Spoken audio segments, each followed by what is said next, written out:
That's right, Chiefs fans. Right now it starts. The path to another Super Bowl, 3 in a row. The three-peat starts on Saturday, 3:30 Central Time against the Houston Texans. Patrick Mahomes, Andy Reid, Travis Kelce, these guys are trying to lift that third Super Bowl in a row, and this guy right now stands in his way. These Houston Texans coming off a very impressive defensive and eventual offensive performance against the Los Angeles Chargers. Today on RGR, I'm going to break down how they did it, what the keys in that game are to look out for on Saturday. And we're going to do that all right here.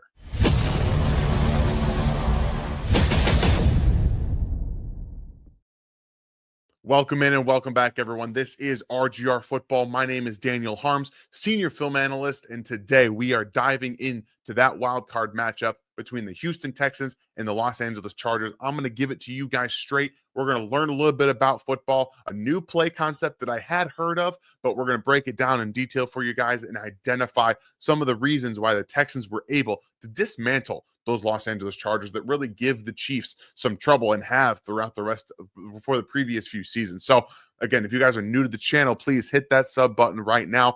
Welcome in. We are sponsored today by Underdog. We're going to show a little bit about that later on in this video. But right now, let's go ahead and dive in because I want to show exactly how they were able to get done what they got done. And a large portion of this comes down to stopping the Los Angeles Chargers run game, right? We know they want to run the football. That's what Jim Harbaugh wants to do. They want to be able to run the football. Now, we've seen Justin Herbert be the guy that elevates their offense this year, regardless of the players out there. But this time, things got a little bit different. And initially, it was the Texans taking away the run game. This is what they want to do. If they went back and actually watched the Baltimore Ravens dismantle these Houston Texans with one run concept. They ran it over and they ran it over and they ran it over.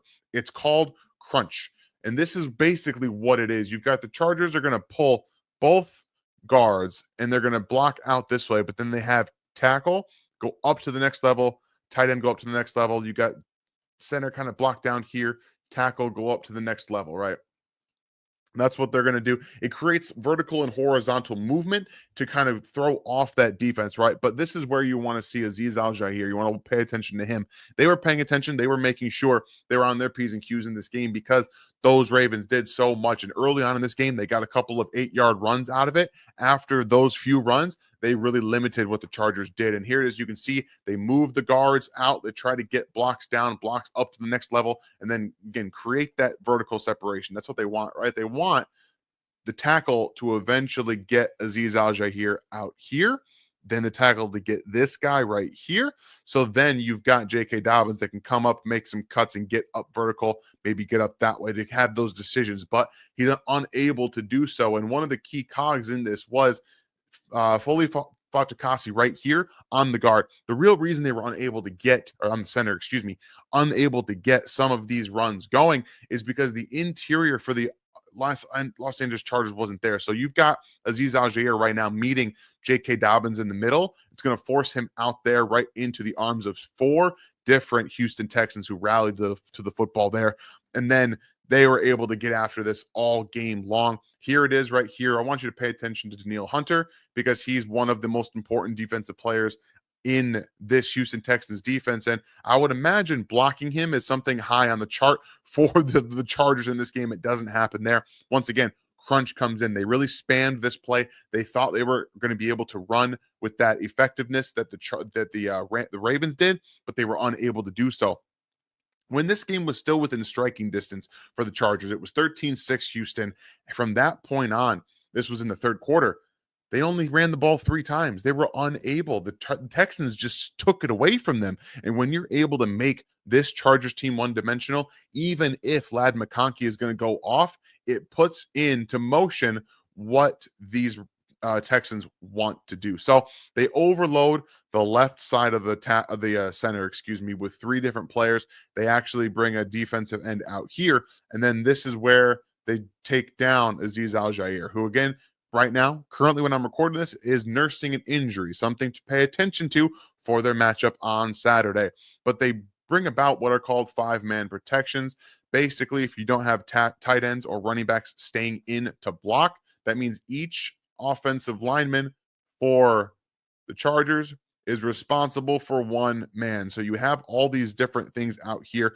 You have everyone with one responsibility, right? Well, they're able to create a lot of pressure on Justin Herbert with stunts and moving guys around. Here, you're going to have a looper come around and then the linebacker loop as well, and force uncomfortable throws. There's at least 3 times in this game where Justin Herbert comes back and throws the football and it kind of flutters on him. So Texans, again, they're going to bring both of these defensive players, kind of outside this way, and they're going to loop around with Will Anderson Jr.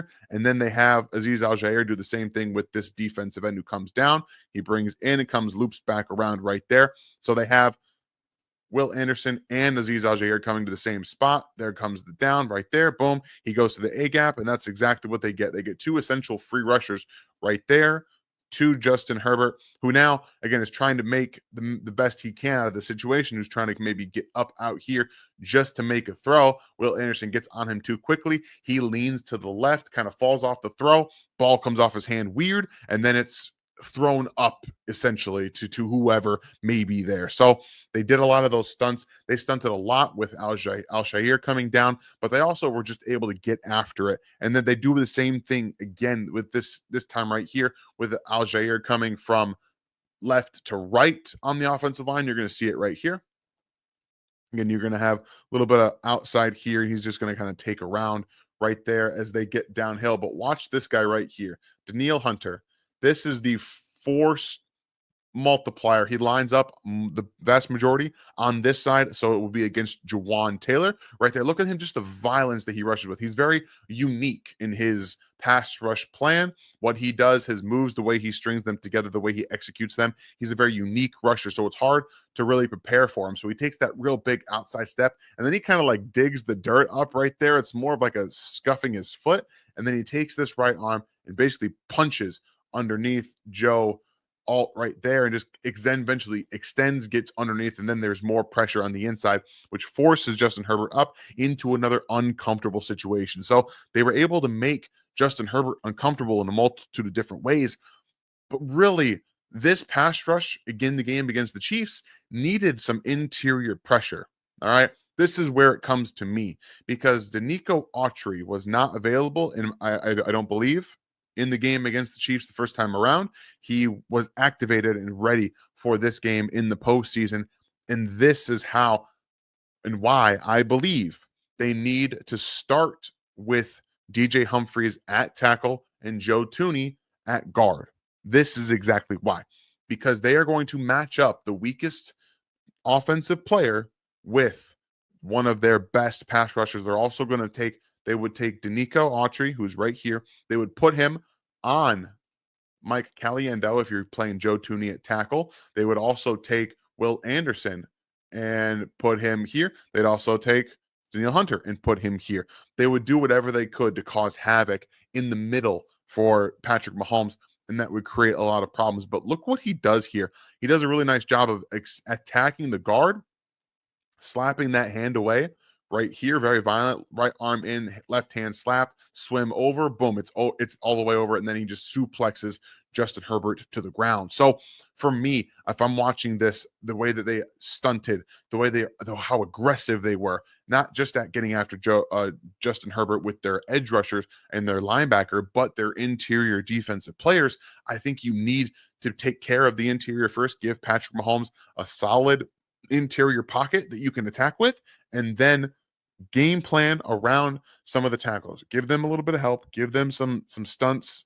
some chips and things like that. Also move Patrick a little bit as well. So you have the front that did a great job, again, stopping the run, linebackers triggering downhill, being very aggressive, and then making them one-dimensional. We knew the rest. Ladd McConkey himself cannot beat a defense one-on-one.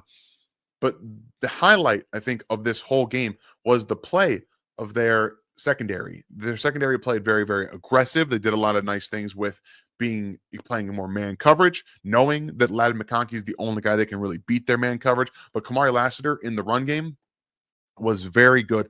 But he was, playing more of that cover two, where you have them sitting on flat route underneath on the outside, allowing their eyes to flow to the back a little bit there. You're going to see Justin Herbert doesn't do a great job of making him think he's going to throw this downfield at any point. He kind of just looks, and this is where you see Carl Lassiter gets hands on right there. He gets hands on the receiver, and then he immediately comes downhill right away and goes after Darius Davis, who is a straight line speed guy. He's not going to make a ton of guys miss, and that's what happens here. He comes downhill, he lays a hit, he wraps up, he tackles, he squares up that hit right there. Boom. You see how he stops right there, kind of like hesitates, and then he lines it up, and then he attacks. They were very aggressive, and they're going to continue to be very aggressive because that's the mentality of this DeMeco Ryans defense. Secondary, linebackers, and the front four want to be very aggressive, getting after whoever it is. So pay attention to on the outside. If the Chiefs want to attack the outside, we know they're not going to do that in the run game because, one, they don't have the horses to do it, and because that's not really their thing. You might see some end arounds. Be wary of those guys on the outside because they will come down and attack in that run game and be very supportive. Opposite side, Derek Stingley was showing up multiple times, multiple PBUs. This is a fantastic showcase of athleticism, keeping his eyes on the quarterback in zone coverage, and then flipping those hips around right there to make a pass breakup on Ladd McConkey. I like this route from him too, because, he comes up and he gives a little bit of fake to the inside and comes out. And when you have guys that are like clearing out, also Justin Herbert's going to keep his eyes down there too to hold the safeties out. But again, watch what Stingley does here. He's going to have his zone, right? He comes out. Make sure that he's got eyes still towards the quarterback. He wants to make sure, but gets proper depth, right? Carry that wide receiver as he's coming down. There's that inside look from Ladd McConkey, and now he's going to come out here. Justin Herbert's taking a hair too long to keep the eyes downfield here, and that's what allows, that's what allows Stingley to flip those hips around and then come down and break on that throw. So the secondary played with their hair on fire. They were all over the football. The second level, Toa and Al Jahir, all those guys were making plays everywhere, all over the field. So all in all, on the defensive side of the football for the Texans, they were the catalysts, right? They made the Chargers stagnate on offense to allow the Texans to eventually find their groove, and offensively they took off. We're going to get to the offense here in a little bit, but looking at Chiefs offense versus Chiefs defense, that's what you want. You cannot allow them to make you one-dimensional. I know Patrick Mahomes in the passing game is very good in a one-dimensional sense. I think that they'll still be able to run the ball a little bit, give some of those play actions, and then maybe check that defense every now and then downfield. But overall, don't allow them to dictate the game to you, being the aggressor. This offensive line, I think, needs to come out and establish a little bit first. Say, look, this is our home field. It's cold. We are defending Arrowhead. Let's get out and make something happen. And I think they're going to do that. So you guys know this is, like I said, sponsored this by Underdog. Every Wednesday now we're going to do one of these, and I'm excited about this because I do these pick'em entries every single week. I have a lot of fun with it, and this is just one of the best ways that you can get in the action, and I love getting in the action with Underdog. And for those of you that are new to it, this is the easiest place to play fantasy sports. It's also the fastest growing fantasy app out there. So let's talk about this. These are called pick'em entries. You load up the website right here. You come into the champions part. Let's select NFL and get after it. Talk about Houston versus the Kansas City Chiefs. Now, this is what it's all about. You pick whether your favorite player will have a higher or lower stat total in the game that you're playing, or even the week coming up. And then you can win up to 1,000 times your money in a single night. Pick between 2 and 8 players to build your pick'em entry. You can also make rivals picks, all right? Rivals picks pits 2 players against each other. So who's going to have more yards? You can pick that rival as part of pick'em as well. So here, let's look at what we got. We got Patrick Mahomes set at 247.5 passing yards. For me, when I look again at that defense, I think they can take advantage of that, but let's also quickly peek at the rushing yards. This is another one too, because in the first matchup, Patrick had 5 scrambles for 33 yards in that game. So that's one that I'd also want to keep an eye on if you maybe think they hold him under on that, or lower on that, excuse me, then you can really get after those rushing yards, especially with the aggressiveness of the defense. And I want to come down here to Xavier Worthy. I think he's going to be hugely involved. I know Hollywood Brown's probably going to get his large portion, but 4.5 rushing yards seems like the number that I want to go higher on, right? He's going to get some kind of play, whether it's a backwards pass or an end around, I think, and he can get more than 4.5 rushing yards there. Now, I like to stay within 3 or 4 picks. That's how I like to operate mine. You guys can get all the way up to 8 again and build that multiplier. For me, I'm going to stick with Nico Collins, and we're going to talk about him here in a second. I think that you might see him get the ball 6 times, but I think I want to take the lower on the under or on the receiving yards, specifically because of the way that I think they need to attack him.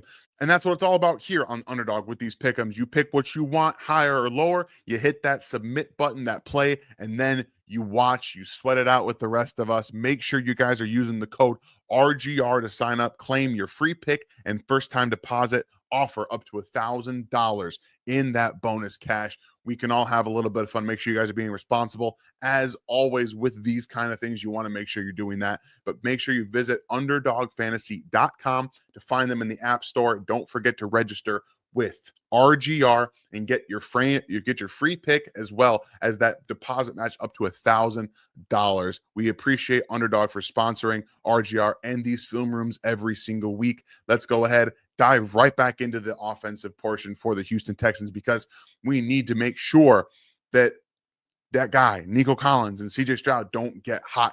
When this offense is operating and they're humming at their fullest potential, it's because Nico Collins is going off one way, shape, or form. Right here, this is no big deal, right?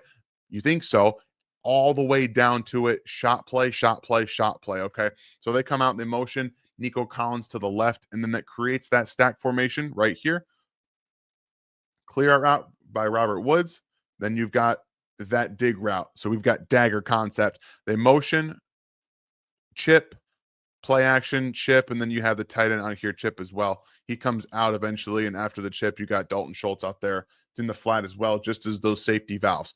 And when you get protection, right, it becomes the shot play downfield, and then you've got that clear out from Robert Woods right there. Again, attention to detail. You have the Chargers looking at that guy deep down the field. They don't want to get beat, right? They don't want to get beat. Only problem is you don't have eyes this way on Nico Collins because you're paying attention to CJ Stroud underneath. Nico Collins comes up underneath, and that defender just falls, and then he's off to the races. So when this offense, again, is humming, this is the plays that they're running. They want to get over the middle of the field. They want to get those deep dig routes. They want to get Nico Collins down the field, and then they'll take shots. You want to live in a world where Nico's maybe catching bombs over 2 guys, right? You want him to be down the field, not over the middle of the field. That's where the Chiefs have to prevent him from getting. I think in this game, you're going to see a multitude of ways to get him on a better matchup, not just stick Trent McDuffie on him all game. It would be nice. I don't think that's realistically possible, because over the course of a game, they're going to be able to get him on that matchup that they want. So you're going to see a shade, in my opinion, from a safety, linebacker, somebody just always keeping tabs on him, just to make sure he doesn't go off like this. And again, it's another dig route. This time he releases inside, up, and then at the top of that route, he's going to get physical with the DB and break open over the middle of the field.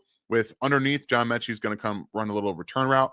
And then opposite side, Dalton Schultz goes down the field. You got a little slant right here there as well, but that's not what this is about. That's seeing that deep safety. Okay, that's fine. We're going to go here. We're going to get some pressure on CJ Stroud, but it's not going to matter. He throws the football, and if you get it in the vicinity of Nico Collins, he will come down with it, especially if he's wide open. And that's the problem here, is you cannot allow them to funnel the football to Nico Collins. It doesn't work for your defense, against your defense, because he's just going to keep making plays. And this is just a really nice job from CJ Stroud, avoiding that pressure, taking a little step hitch to the pocket to his left, right. Watch here again. He's going to see that pressure coming around here.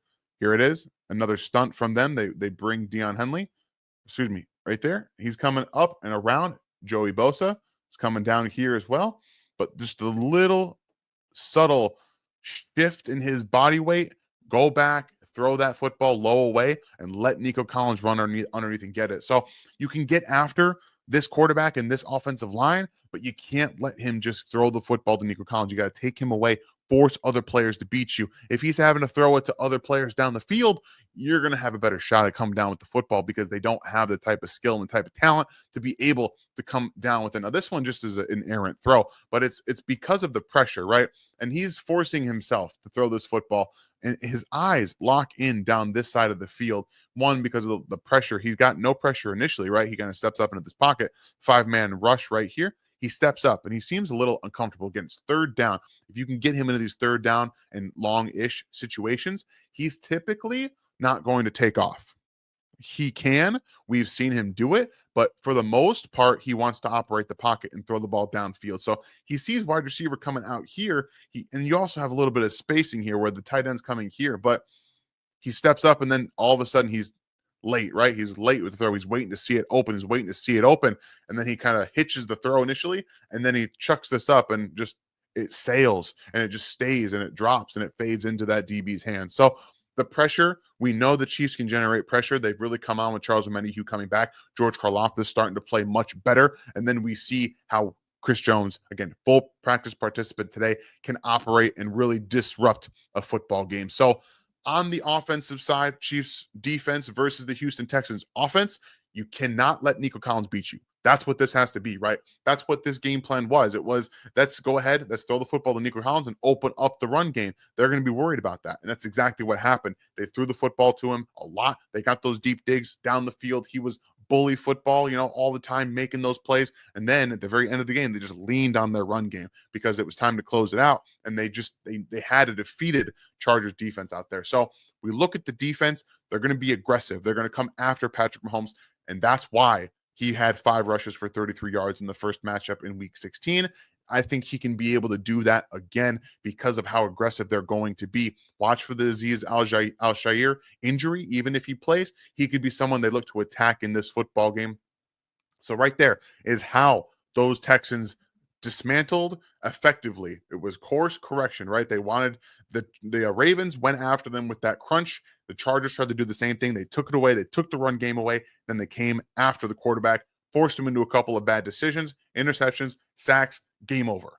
Stop Nico Collins, Chiefs, shade him and figure out. Make sure you guys tune in on Friday. Ryan and I are going to be back with a full game plan, getting into the nitty-gritty about how the Chiefs beat these Texans and how we think the game is going to go. We'll have content for you all the way up to the game on Saturday. We will be live to go over the matchup after the game is over. I hope you guys enjoyed this. Please, if you are new to the channel, hit the sub button right now. Become a part of our community here at Rogue Nation. And if you don't have Underdog, go ahead and sign up right now. Use that code RGR. Get the free pick. Get your deposit bonus up to $1,000. And please have yourselves a great rest of your day. I'll